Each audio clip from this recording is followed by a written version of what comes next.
It was a crazy, drunken dream, and yet it was more than that. It was the truth, a suppressed memory unearthed by the Andersons' moonshine. I was there, an out-of-body observer. This was the night Alice and I had arrived at Bright Falls, the night Alice had disappeared. I had a chance to find out what had happened. I remembered being surprised to see the cabin dark. Alice would have never turned the lights off. Alice? Alice!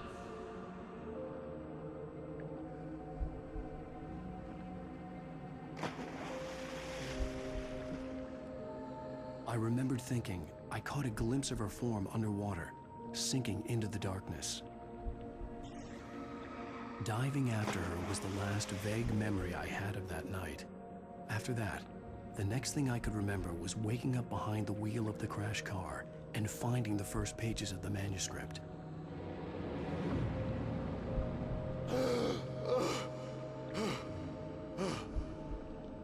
I couldn't find her in all that blackness. I must have thought she drowned.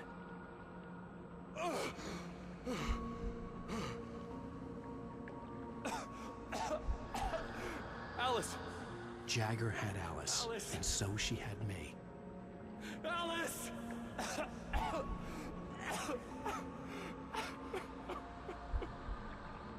I'd been easy prey. Look at the cabin. Is there someone in the window? Alice? Maybe she didn't drown after all. Maybe she's inside. Alice! Yes. The dark presence had touched me. She had dug her nails into my brain and used me, made me her puppet.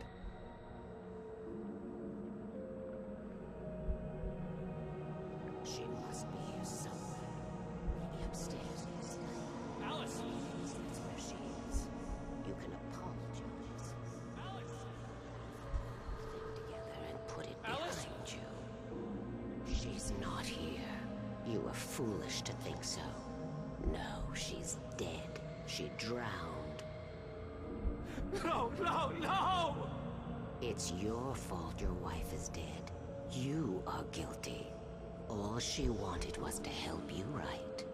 You killed her. Ah! Oh, hush. There's still hope. Cauldron Lake is a special place. Here, you have the power to change things. She wanted you to write. I will tell you what to do.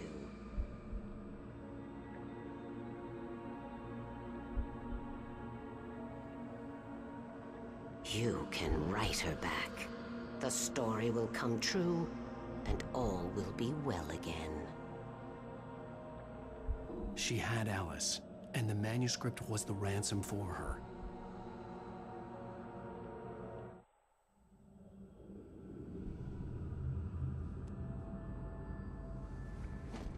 Yes. All right. I'll fix it.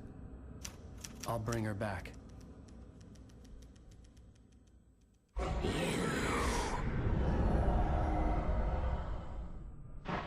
No. I wrote it. I remembered it all now. In the dark, I'd written for days, a week, almost a complete manuscript of a novel entitled Departure.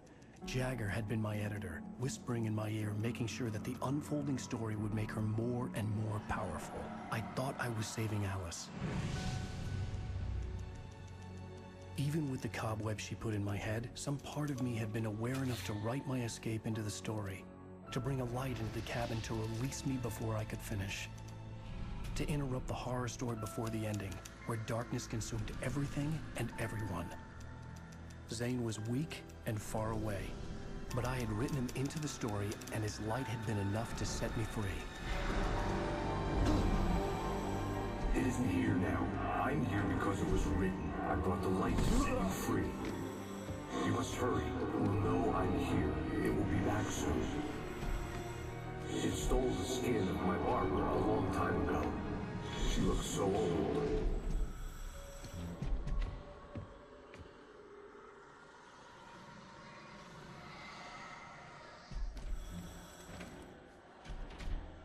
I had woken up, confused and groggy, my mind consumed by darkness and fear. All I could do was to escape.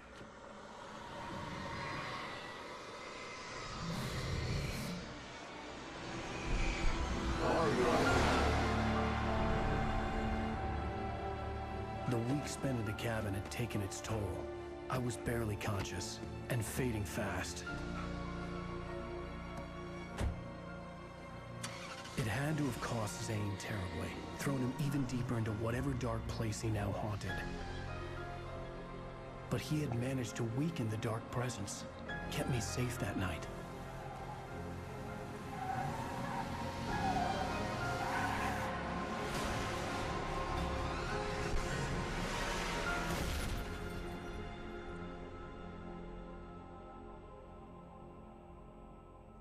I wrote it. It's my fault. That's right, James Joyce. It's your fault, and you're gonna pay for it.